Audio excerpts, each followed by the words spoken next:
नमस्कार. बजेटची प्रत्येक खबर बात या आमच्या विशेष कार्यक्रमात आपलं स्वागत. मी स्नेहिल. पाहूया बजेट संदर्भातल्या महत्त्वाच्या घडामोडी. 75 वयापेक्षा जास्त वय असणाऱ्यांसाठी करमाफीची घोषणा निर्मला सीतारामन यांनी केली आहे. फक्त पेन्शन न कमाई असलेल्यांना कर भरावा लागणार नाहीये. देशाला स्वातंत्र्य मिळून 75 वर्ष झाल्याच्या पार्श्वभूमीवर हा निर्णय घेण्यात आला आहे. यंदाच्या अर्थसंकल्पामध्ये कर रचनेत कसलेही बदल करण्यात आलेले नाहीयेत. जुनेच आयकर स्लॅब कायम राहणार आहेत. फक्त 75 वर्षांवरील नागरिकांना काहीशी सवलत दिली गेली आहे.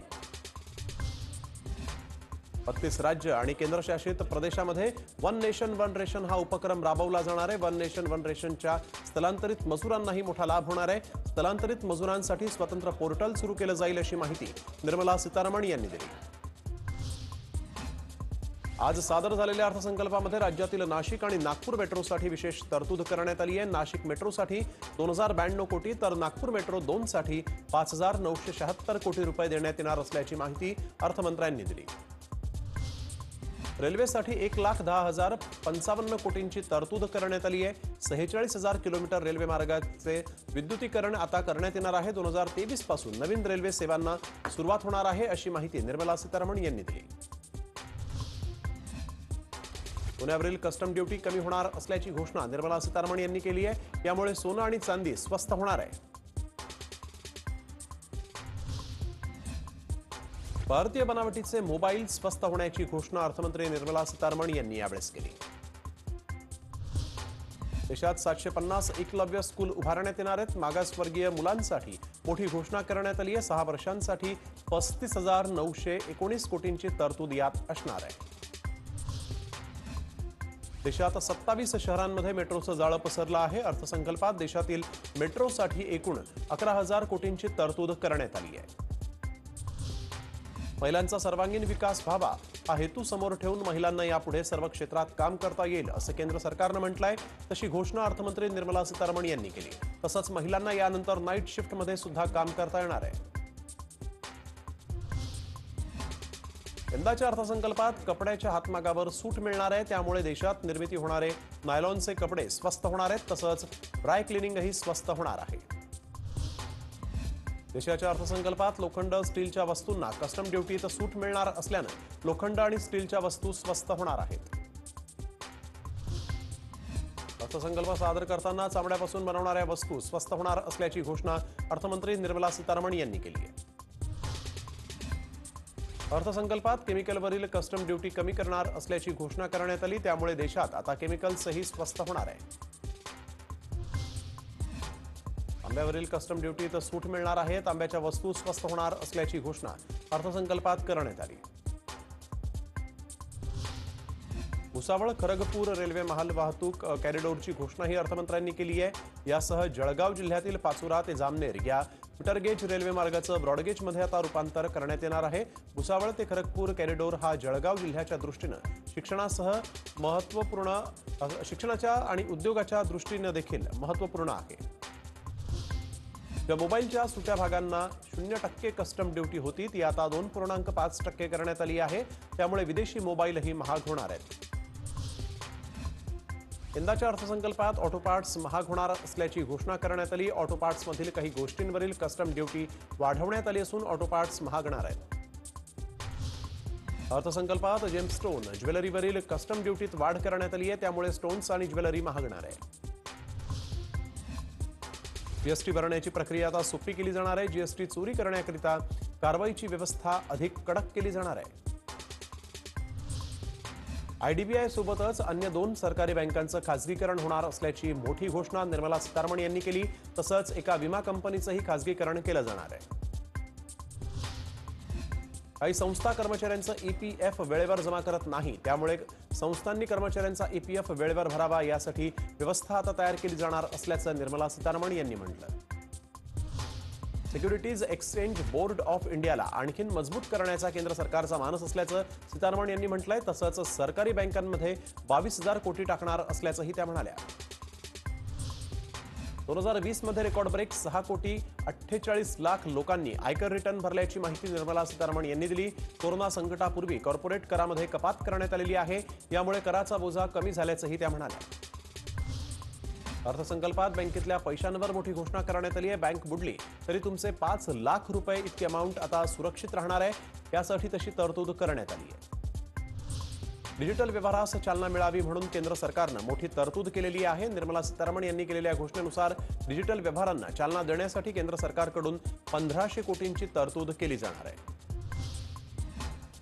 जागतिक आरोग्य संघटनेनं नेहमीच स्वच्छ पाणी पुरवठ्यावर भर दिला आहे. यासाठी जलजीवन मिशन लॉन्च केलं जाणार आहे अशी माहिती अर्थमंत्र्यांनी दिली. या अर्थसंकल्पात आरोग्यासाठीची तरतूद मोठ्या प्रमाणात वाढवली आहे असंही यावेळेस त्या म्हणाल्या. देशात 1 लाख कोटींचे 217 पायाभूत सुविधा प्रकल्प पूर्ण झालेत, तर पायाभूत सुविधांसाठी मोठी भांडवली तरतूदही करण्यात आली आहे. भांडवली खर्चासाठी 5,54,000 कोटींची तरतूद करण्यात आली आहे. राज्यांना 2 लाख कोटी रुपये भांडवली खर्च दिला जाणार असल्याची माहिती निर्मला सीतारामन यांनी दिली. एमएसपी मध्ये मूलभूत परिवर्तन करण्यात आलेलं आहे. शेतकऱ्यांच्या उत्पादित मालाची खरेदी जोरात सुरू असून शेतकऱ्यांच्या हितासाठी सरकार प्रयत्न करत असल्याचं अर्थमंत्र्यांनी सांगितलं. शेतकऱ्यांना 1.5 पट भाव देण्याचा प्रयत्न आहे. शेतकऱ्यांच्या कर्जासाठी यंदाच्या अर्थसंकल्पात तरतूद करण्यात आली आहे. 16.5 लाख कोटींची तरतूद करण्यात आली. 2020-21 मध्ये शेतकऱ्यांना 75,060 कोटी गव्हासाठी देण्यात आले. आतापर्यंत गव्हाचं उत्पादन घेणाऱ्या 43 लाख शेतकऱ्यांना याचा फायदा झाल्याचंही अर्थमंत्री म्हणाल्या. मत्स्य व्यवसायाला गती देण्यासाठी देशभरात 5 फिशिंग हब तयार केले जाणार आहेत. तामिळनाडूमध्ये फिश लँडिंग सेंटरचा विकास करणार असल्याची माहिती अर्थमंत्री निर्मला सीतारामन यांनी दिली. गरीब कल्याण योजनेचा 2.76 कोटी गरिबांना लाभ झाल्याची माहिती अर्थमंत्र्यांनी दिली आहे. शेतकऱ्यांचं उत्पन्न दुप्पट करणार असून आत्मनिर्भर भारतमध्ये युवकांना संधी दिली जाणार असल्याचंही त्यांनी म्हटलंय. यंदा स्वातंत्र्याचा अमृत महोत्सव साजरा होणार असल्याचंही त्या यावेळेस म्हणाल्या. देश मोठ्या संकटात असताना हा अर्थसंकल्प आलेला आहे. कोरोना काळात पंतप्रधान मोदी यांनी गरिबांना गॅस रेशनची व्यवस्था करून दिली असंही अर्थमंत्री म्हणाल्या. कोरोना संकट काळात पंतप्रधान मोदींनी गरजूंना जीवनावश्यक वस्तूंचा पुरवठा केला. पंतप्रधान मोदींनी पंतप्रधान गरीब कल्याण योजना आणली. योजनेचा जनतेला मोठ्या प्रमाणात लाभ झाल्याचंही निर्मला सीतारामन यांनी म्हटलंय. कोरोना काळात सरकारनं 80 कोटी गरिबांना मोफत भोजन दिलं. लॉकडाऊन केलं नसतं तर समस्या आणखीन वाढली असती असं सांगताना अर्थमंत्र्यांनी सर्व कोरोना वॉरियर्सचेही आभार मानले. कोरोना लसीसाठी यंदा 35,000 कोटी खर्च झाल्याची माहिती निर्मला सीतारामन यांनी दिली. लसीसाठी आणखीन पैसा पुरवला जाईल असंही त्या म्हणाल्या. आत्मनिर्भर भारताच्या पॅकेजमध्ये सुधारणा होणार असून 100 पेक्षा अधिक देशांना कोरोना लस देत असल्याची माहिती सीतारामन यांनी दिली. संसदेत ही माहिती त्यांनी दिलेली आहे. तसंच कोरोना काळामध्ये सरकारनं गरिबांना मदत केली असून 80 कोटी लोकांना मोफत अन्नधान्य देण्यात आलंय. तसंच 8 कोटी लोकांना मोफत गॅस कनेक्शन दिल्याची ही माहिती त्यांनी दिली आहे. परवडणाऱ्या घरांवरील व्याज मर्यादेत 1 वर्षापर्यंत सूट वाढवण्यात आलेली आहे. परवडणारी घरं आणि भाड्याच्या घरांवर जुलै 2019 मध्ये 1.5 लाख व्याजावर कराचं सूट देण्यात आली आहे. जर तुम्ही घर खरेदी करत असाल तर तुम्ही जे घर 2022 पर्यंत घ्याल त्यावर ही सुविधा मिळणार आहे. 15,000 शाळांचा स्तर सुधारण्यात येणार आहे. 100 नवे खासगी सैनिक स्कूल उभारण्यात येणार आहेत. राष्ट्रीय प्रशिक्षणासाठी 3,000 कोटींची तरतूद करण्यात आली आहे. अर्थसंकल्पात देशातील पहिल्या डिजिटल जनगणनेची घोषणा करण्यात आली आहे. पहिल्या डिजिटल जनगणनेसाठी केंद्राकडून 3,768 कोटींची तरतूद करण्यात आली. आरोग्य सुविधांसाठीची तरतूद गेल्या वर्षीच्या तुलनेत यावेळी 137% वाढवण्यात आल्याची माहिती अर्थमंत्री निर्मला सीतारामन यांनी दिली. आरोग्यासाठी 2,23,000 कोटींची तरतूद करण्यात आली आहे. 94,000 कोटींवरून यंदा थेट 2,23,000 कोटींची तरतूद केल्याची माहिती त्यांनी दिली आहे. सोलार उत्पादनावरील कस्टम ड्युटी वाढवली जाण्याची शक्यता आहे. भारतातील सोलार उपकरणांमध्ये वाढ व्हावी यासाठी आयात होणाऱ्या उपकरणांवरील कस्टम ड्युटी वाढवण्यात येणार आहे. सौर ऊर्जेसाठी यंदा 1,000 कोटींची तरतूद करण्यात आली आहे. तर 1,005 कोटी पुनर्वापराच्या ऊर्जांसाठी देण्यात येणार आहे. अर्थमंत्री निर्मला सीतारामन यांनी बजेटमध्ये देशात 7 नवे टेक्स्टाईल पार्क उभारले जातील अशी घोषणा केली. कापड निर्मितीत निर्यातीला चालना देण्याचा प्रयत्न करण्यात येईल असंही त्या म्हणाल्या. आता गुंतवणूकदारांसाठी नवीन चार्ट येणार आहे. विमा क्षेत्रात एफडीआय 49% वाढून 74% करण्यात आला आहे. वीज वितरण क्षेत्रासाठी 3,05,984 कोटींच्या तरतुदीसह नव्या योजनेला सुरुवात करण्यात आली आहे। आता 2021-22 साठी एक हायड्रोजन एनर्जी मिशन सुरू करण्याचा प्रस्ताव ग्रीन पॉवरच्या माध्यमातून हायड्रोजनची निर्मिती करणार असल्याचं अर्थमंत्र्यांनी सांगितलं। कोरोनामुळे देशाला आर्थिक पातळीवर मोठा फटका बसलाय। अशा आपत्कालीन स्थितीला तोंड देण्यासाठी म्हणून केंद्र सरकारनं आपत्कालीन निधीत भरीव वाढ केलेली आहे। आपत्कालीन निधी 500 कोटींवरून 30,000 कोटींपर्यंत वाढवण्यात आला। नागरी बस वाहतुकीसाठी 18,000 कोटींची घोषणा करण्यात आलेली आहे। शहरांना 20,000 बसेस आता पुरवण्यात येतील। स्वच्छ हवेसाठी तरतूद करण्यात आलेली आहे। वाहन स्क्रॅपिंग धोरणामध्ये बदल करण्यात आलाय। या धोरणाची सविस्तर माहिती लवकरच शेअर केली जाईल अशी माहिती निर्मला सीतारामन यांनी दिली। देशात कचऱ्याची समस्या मोठी बनली असून कचऱ्याची योग्य विल्हेवाट लावण्यासाठी तरतूद करण्यात आली आहे। 1,78,000 कोटींचा निधी त्यासाठी मंजूर करण्यात आलाय। BPCL, air India, SCI, IDBI आणि इतर सार्वजनिक क्षेत्रातील कंपन्यांमध्ये निर्गुंतवणूक करण्यात येणार आहे असं देखील यावेळेस अर्थमंत्र्यांनी सांगितलं। कोरोना काळामध्ये जानेवारी महिन्यात जीएसटी करातून विक्रमी 1.20 लाख कोटींचा महसूल मिळालाय। जानेवारीतील जीएसटी संकलन गेल्या वर्षीच्या जानेवारीच्या महसुलापेक्षा 8% जास्त आहे। जुलै 2017 मध्ये जीएसटी लागू झाल्यापासून हे सर्वाधिक कर संकलन असल्याचं अर्थमंत्र्यांनी म्हटलंय। 2021 मध्ये 34.83 लाख कोटी खर्चाचा अनुमान लावण्यात येतोय। आर्थिक वर्षात जीडीपी 6.5% घटण्याचा अनुमान आहे। 2020-21 मध्ये 9% घट झालेली आहे। 2020-21 मध्ये वित्तीय तूट ही जीडीपीच्या 9.5% इतकी असल्याचं निर्मला सीतारामन यांनी म्हटलं। ही वित्तीय तूट भरून काढण्यासाठी म्हणून 80,000 कोटींची आवश्यकता असल्याचंही त्यांनी म्हटलंय। अर्थमंत्री निर्मला सीतारामन यांनी नव्या अवकाश मोहिमेची घोषणा केली। न्यू स्पेस इंडिया लिमिटेड यंदा पीएसएलव्ही CS51 हे लॉन्च करणार आहे। त्याचसोबत गगनयान या मानवविरहित मोहिमेचं प्रक्षेपण डिसेंबरमध्ये होणार असल्याची माहिती सीतारामन यांनी दिली। केरळमध्ये 65,000 कोटींचे रस्ते बांधण्यात येणार आहेत, तर पश्चिम बंगालमध्ये 6,075 किलोमीटरचे रस्ते बांधण्यासाठी 25,000 कोटी देण्यात आले। उज्ज्वला योजनेअंतर्गत जम्मू काश्मीरमध्ये गॅस पाईपलाईन योजनेची सुरुवात करण्यात येणार आहे। उज्ज्वला योजनेचा आतापर्यंत 1 कोटीहून अधिक नागरिकांनी लाभ घेतल्याचं अर्थमंत्री निर्मला सीतारामन यांनी बजेटच्या भाषणादरम्यान सांगितलंय। अर्थमंत्री निर्मला सीतारामन यांनी बजेटमध्ये मोठी घोषणा केली आहे। देशभरात जवळपास 100 नव्या सैनिकी शाळा उभारण्यासाठी बजेटमध्ये तरतूद करण्यात आलेली आहे। त्याचसोबत लेहमध्ये केंद्रीय विद्यापीठ बनवण्याची घोषणा अर्थमंत्र्यांनी केली आहे। जुन्या कर प्रकरणातल्या तपासासाठी 3 वर्षांचे रेकॉर्ड तपासले जाणार आहेत। याआधी 6 वर्षांचे रेकॉर्ड तपासले जायचे। आतापर्यंत कधीही नव्हती अशा परिस्थितीत हा अर्थसंकल्प तयार झालाय। कोरोना संकटामुळे जागतिक अर्थव्यवस्था संकटात आहे असं निर्मला सीतारामन यांनी म्हटलं। कोरोना विरुद्धचा लढा 2021 मध्येही सुरूच राहील। कोरोनानंतरचा काळ बदलतोय। या काळात भारत हा एक आशेचा किरण बनलाय असंही त्या म्हणाल्या। नागपूर शहराची स्मार्ट सिटीच्या दिशेने वाटचाल सुरू आहे। नवीन प्रकल्प इथे येऊ घातलेले आहेत। केंद्रीय मंत्री नितीन गडकरी यांच्या प्रयत्नातून नागपूरमध्ये मेट्रो आली। आता याच नागपूर मेट्रोसाठी सोमवारी सादर करण्यात आलेल्या अर्थसंकल्पामध्ये 5,976,000 कोटींची घोषणा करण्यात आलेली आहे। अर्थमंत्री निर्मला सीतारामन यांनी ही मोठी घोषणा केली। भुसावळ खरगपूर रेल्वे मालवाहतूक कॉरिडॉरची घोषणाही अर्थमंत्र्यांनी केली। यासह जळगाव जिल्ह्यातील पाचोरा ते जामनेर या मीटर गेज रेल्वे मार्गाचं ब्रॉडगेजमध्ये रूपांतर करून तो पुढे बोदवडपर्यंत वाढवण्याचा निर्णय घेण्यात आला आहे। 260 किलोमीटरचा दिल्ली मुंबई एक्सप्रेसवेचा भाग 31 मार्च 2021 पर्यंत पूर्ण होणार आहे। त्या संदर्भात निर्मला सीतारामन यांनी माहिती दिली आहे। लवकरच 260 किलोमीटरचा साठी म्हणून टेंडर प्रक्रिया सुरू होणार आहे।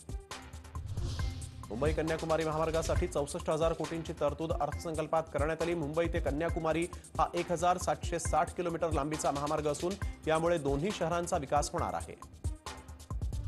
देशात केंद्रातर्फे राष्ट्रीय भाषांतर मिशन राबवलं जाणार आहे। भारतातील प्रमुख भाषांमध्ये इंटरनेटवर माहिती उपलब्ध होईल अशी माहिती अर्थमंत्री निर्मला सीतारामन यांनी दिली। आत्मनिर्भर भारताचं आत्मनिर्भर बजेट असल्याची प्रतिक्रिया पंतप्रधान नरेंद्र मोदींनी दिली। सामान्य नागरिकांच्या फायद्याचं हे बजेट आहे असंही मोदी म्हणाले। केंद्र सरकारच्या अर्थसंकल्पावर काँग्रेसचे खासदार राहुल गांधींनी मात्र टीकास्त्र डागलाय। सामान्य माणसाच्या हाती रोख रक्कम देणं तर सोडाच, मात्र मोदी सरकार देशाची मालमत्ता भांडवलदार मित्रांना देण्याच्या प्रयत्नात असल्याचा आरोप राहुल गांधींनी केलाय। विधानसभेचे विरोधी पक्षनेते देवेंद्र फडणवीस यांनी केंद्रीय अर्थसंकल्पाचं कौतुक केलंय. देशाला बळकटी देणारं विकास आणि नवनिर्माणाचं बजेट असल्याचं देवेंद्र फडणवीसांनी म्हटलंय. तसंच संकट काळात बजेट कसं असावं याचा उत्तम नमुना म्हणजे आजचं बजेट असल्याची प्रतिक्रिया देवेंद्र फडणवीसांनी व्यक्त केली. केंद्रीय अर्थसंकल्पानं देशातील जनतेला पुन्हा एकदा मरणाच्या वाटेवर नेऊन ठेवलंय. बजेटनं दिल्लीतील आंदोलन करणाऱ्या शेतकऱ्यांपासून ते कोरोना काळात रोजगार गमावलेल्या कोट्यावधी तरुणांच्या पदरी निराशाच पडली आहे, अशी प्रतिक्रिया उपमुख्यमंत्री अजित पवार यांनी दिली.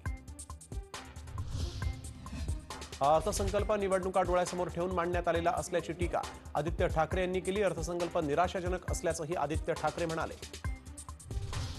केंद्र सरकारनं नाशिक मेट्रोचं मॉडेल स्वीकारलं ही आनंदाची बाब आहे. हे विकासाचं आणि नवनिर्माणाच्या धोरणाचं यश आहे.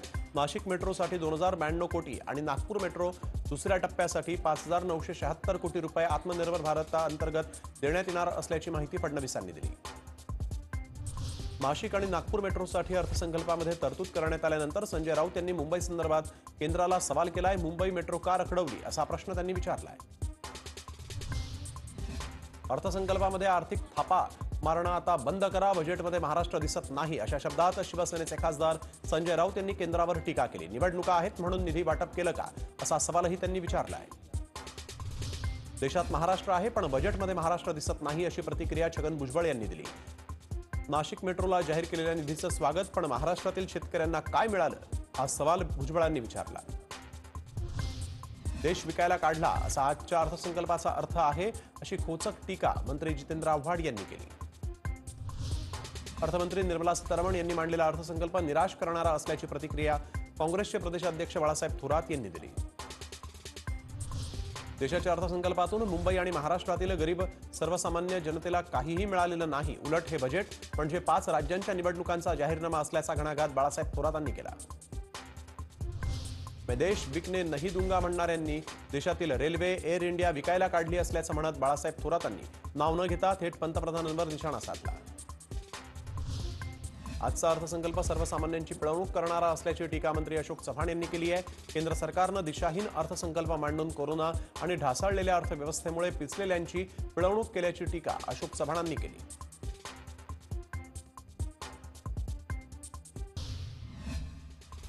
महाराष्ट्राला वाटाण्याची अक्षता दाखवल्याचं म्हणत हसन मुश्रीफांनी केंद्रीय अर्थसंकल्पावर टीका केली. राजकीय हेतू डोळ्यासमोर ठेवून आजचं बजेट सादर केल्याचा निशाणाही मुश्रीफांनी साधलेला आहे. 5 राज्यांच्या निवडणुका डोळ्यासमोर ठेवूनच बजेट मांडल्याचा आरोप काँग्रेसच्या राजीव सातव यांनी केला. सरकारनं फक्त उद्योजक मित्रांना खुश करण्यासाठी हे बजेट मांडलं का असा सवाल त्यांनी विचारला. आजचा अर्थसंकल्प पूर्णपणे निराशाजनक होता. महाराष्ट्रासाठी अर्थसंकल्पातून काहीच मिळालेलं नाही. सर्वांचीच निराशा करणारा हा अर्थसंकल्प होता, अशी टीका गृहराज्यमंत्री शंभूराज देसाई यांनी केली.